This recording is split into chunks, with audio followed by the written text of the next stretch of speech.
निजर निजर घर के ताला दी कर रखो तमर अंचल के आसुचे सरदार लुटेरा। नमस्कार भाई भौणी सांग साथी एवं सम्माननीय व्यक्ति, आज आम से ग्राम विषय जानिबा एवं किपरि भाबरे तांको ग्राम रे लक्ष्मी पूजा पालित हुए ताहा देखिबा।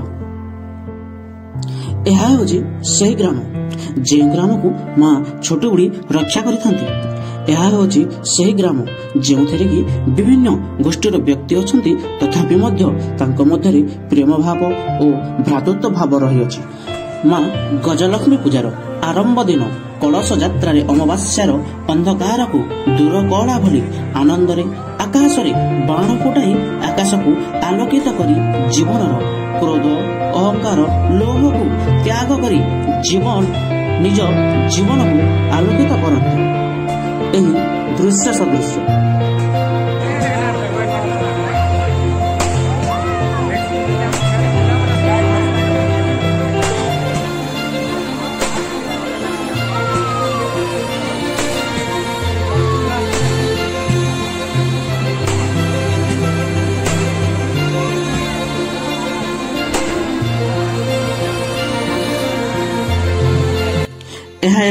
से ग्राम जहाँ चतुर्पार्श्वर मां प्रकृति हिसाब रे सुरक्षित कर आसुछंती। ग्राम रे 3 दिन पर्यंत अंधार आसे नहीं, दिन और रात्रि रे सदा आलोकित होता है। यही स्थान को बहुत सुंदर भाव में साजसज्जा आलोकित करथांती।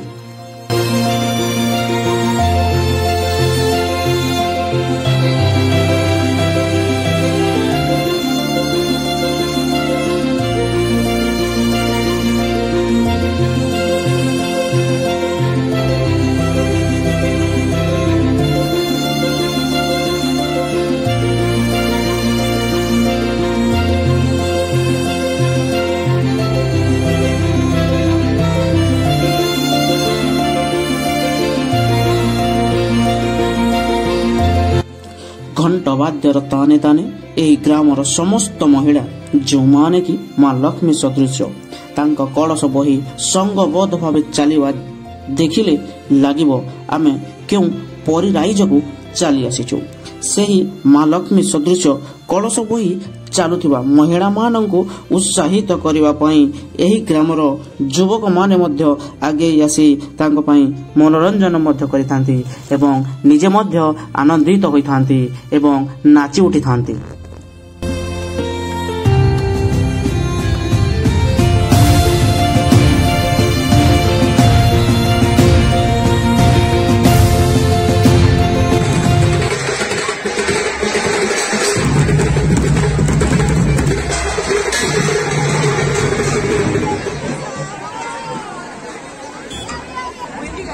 ini kok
घंट ध्वनि रे ग्रामर कोण अणकोण रे जते भी नकारात्मक ध्वनि थाए नकारात्मक शक्ति थाए ताहा संपूर्ण रूपे ताहा चाली जाए।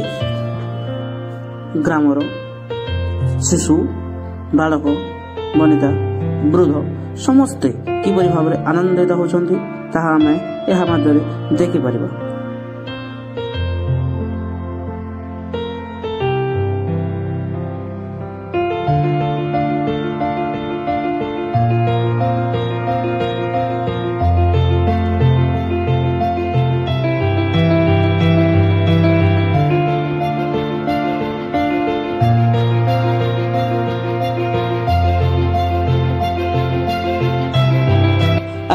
ଯେତେ ବି ଶିକ୍ଷିତ ହେଲେ ମଧ୍ୟ ଆମେ ଆମ ପରମ୍ପରା ଓ ସଂସ୍କୃତିକୁ ବଜାୟ ରଖିବା ଆମର କର୍ତ୍ତବ୍ୟ ଓ ଧର୍ମ।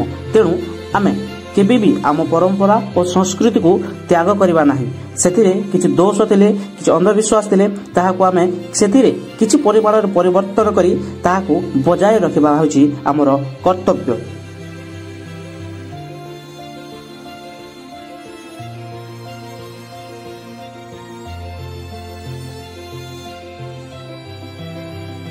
ପରମ୍ପରାକୁ ପାଳନ କରିବା ଫଳରେ ଆମେ ନିଜ ନିଜ କର୍ତ୍ତବ୍ୟକୁ ବୁଝିଥାଉ। ଏହା ଆମକୁ ସାମାଜିକ ପ୍ରାଣୀର ଅନୁଭବ କରାଏ, ବଡ଼ ଲୋକଙ୍କୁ ସମ୍ମାନ ଦେବା ମଧ୍ୟ ଶିଖାଏ। ଏହା ଯଦି ଆମେ ନ କରିବା ତାହେଲେ ଆପଣମାନେ ଦେଖୁଥିବେ ବର୍ତ୍ତମାନର ଅବସ୍ଥା, ଯେଉଁମାନେ କି ପରମ୍ପରାକୁ ତ୍ୟାଗ କରୁଛନ୍ତି, ଯେଉଁମାନେ କି ସଂସ୍କୃତିକୁ ତ୍ୟାଗ କରୁଛନ୍ତି।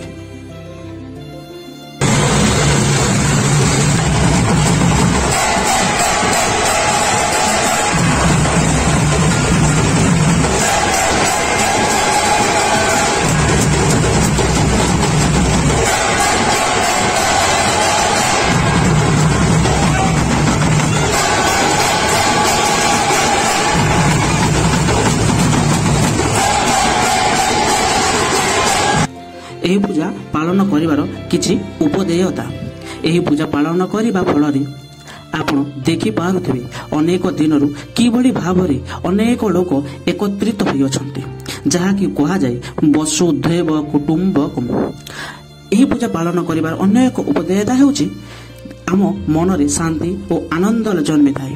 ଏହି ଆନନ୍ଦ ଓ ଶାନ୍ତି ଆମ ମନରେ ଜନ୍ମିଲେ ଆମେ ଭବିଷ୍ୟତରେ କାର୍ଯ୍ୟ କରିବା ପାଇଁ ପ୍ରେରିତ ହୋଇଥାଉ। ଆମେ ଯଦି ଭବିଷ୍ୟତରେ କାମ କରିବା ତାହେଲେ ଶେଷରେ ଆମେ ଲକ୍ଷ୍ୟ ହାସଲ କରିଥାଉ।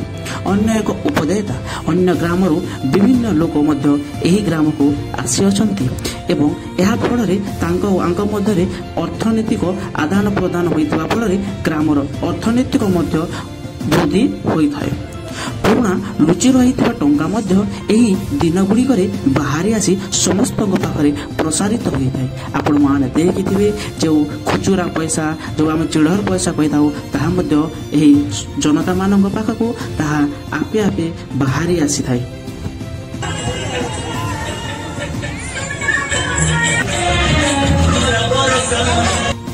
ମୁଁ ଆପଣଙ୍କୁ କହି ରଖେ, ଏହା ହେଉଛି ସେହି ଗାଁ ଯେଉଁ ଗାଁରେ ମୁଁ ପଦାର୍ପଣ କରିଛି।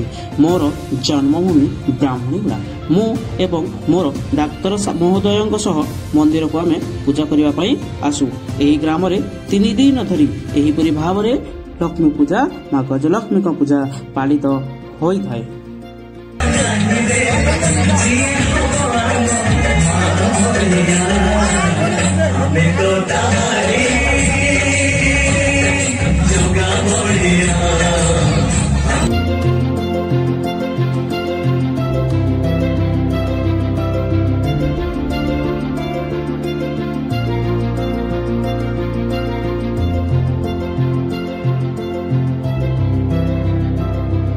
ଏପର୍ଯ୍ୟନ୍ତ ଭିଡ଼ିଓକୁ ଯେଉଁମାନେ ବିନା ସ୍କ୍ରିପ୍ଟରେ ଦେଖିଛନ୍ତି, ମା ଗଜଲକ୍ଷ୍ମୀ ତାଙ୍କ ଉପରେ କୃପା କରିଥାନ୍ତୁ। ମା ଗଜଲକ୍ଷ୍ମୀଙ୍କର ତାଙ୍କ ଉପରେ ହାତ ରହିଥାଉ। ଏହା ସହ ସମସ୍ତେ ନିଶ୍ଚିତ ଭାବରେ ଜୟ ମା ଗଜଲକ୍ଷ୍ମୀ ଲେଖି କମେଣ୍ଟ କରନ୍ତୁ।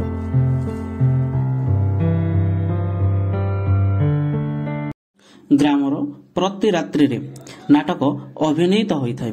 ଏହି 3 ଦିନ ମଧ୍ୟରୁ କୌଣସି ନା କୌଣସି ଦିନ ବର୍ଷା ହେବାର ସମ୍ଭାବନା ନିଶ୍ଚିତ ଥାଏ। ଏ କଥା ମୋତେ ବଡ଼ ଆଶ୍ଚର୍ଯ୍ୟ ଲାଗେ। ବାହାରରୁ ଏହି ଗ୍ରାମକୁ ଆସିଥିବା କେତେକଙ୍କ ପିତାମାତାଙ୍କ ଅବସ୍ଥା ଓ ସଂଘର୍ଷକୁ ଦେଖନ୍ତୁ। ଏତେ ବର୍ଷାରେ ମଧ୍ୟ କିଭଳି ଭାବରେ କାର୍ଯ୍ୟ କରିଛନ୍ତି। ତେଣୁ ଆପଣମାନଙ୍କ ପିତାମାତାକୁ ସମ୍ମାନ ଦେଇ ନିଜ ଲକ୍ଷ୍ୟ ପ୍ରତି ଧ୍ୟାନ ଦିଅନ୍ତୁ।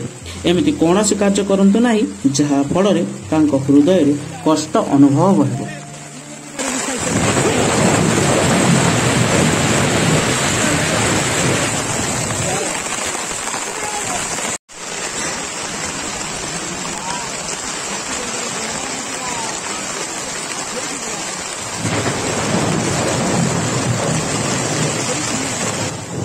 ସବୁଠାରୁ ମଜା କଥା ହେଲା, ଏହି ରାତ୍ରିରେ ମୁଁ କ'ଣ କଲି, ସେଠାରେ ମୁଁ ରହିଯାଇଥିଲି ରାତ୍ରି 1ଟା ପର୍ଯ୍ୟନ୍ତ। କାହିଁକିନା ବର୍ଷା ଅତ୍ୟଧିକ ହେଉଥିଲା, ସେଥିପାଇଁ ଏହି ଦୃଶ୍ୟ ଦେଖିପାରିଲି, ଯାହାକୁ ମୋତେ କଷ୍ଟ ମଧ୍ୟ ହୋଇଥିଲା।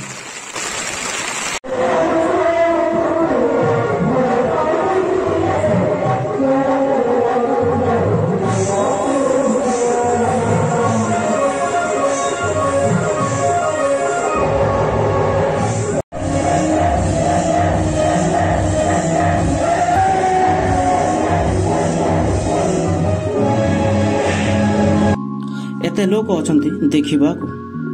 ଗ୍ରାମ ମଝିରେ ନାଟ୍ୟ ମଞ୍ଚ ଏବଂ ତା ପାଖରେ ମହିଳାମାନେ। ଏହି ମହିଳାମାନଙ୍କୁ ସୁରକ୍ଷା କରିବା ପାଇଁ ପୁରୁଷମାନେ ଅଛନ୍ତି ଏବଂ ପୁରୁଷମାନଙ୍କୁ ସୁରକ୍ଷା କରିବା ପାଇଁ ଇଷ୍ଟଦେବୀ ବି ରହିଛନ୍ତି। ଏତେ ଲୋକଙ୍କୁ ସୁରକ୍ଷିତ ଭାବରେ ଶାନ୍ତି ଶୃଙ୍ଖଳା ଭାବରେ ରଖାଯାଇଛି। କୌଣସି ବାହ୍ୟ ସୁରକ୍ଷକଙ୍କୁ ମଧ୍ୟ ଏଠି ନିମନ୍ତ୍ରଣ କରାଯାଇ ନାହିଁ। ଏହା କେବଳ ଏହି ଗ୍ରାମର ଭଲଣ୍ଟିୟର ଲୋକମାନଙ୍କ ଦ୍ୱାରା।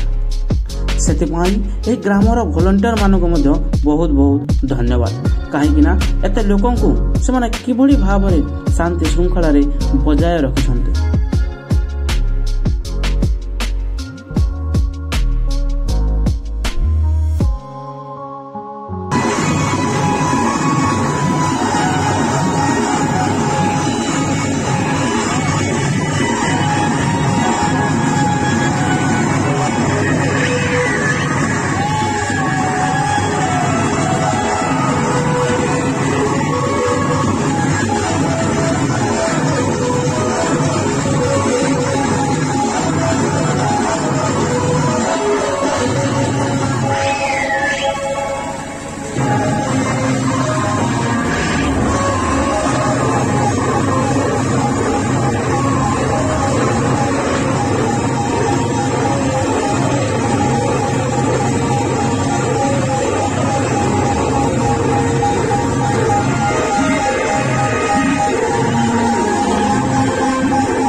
भूसी को राख लेते हैं, जमीन को आग लेते हैं, भूसी को राख लेते हैं, और दुनिया की नींद होता है उसे करने से छुड़ा लेते हैं।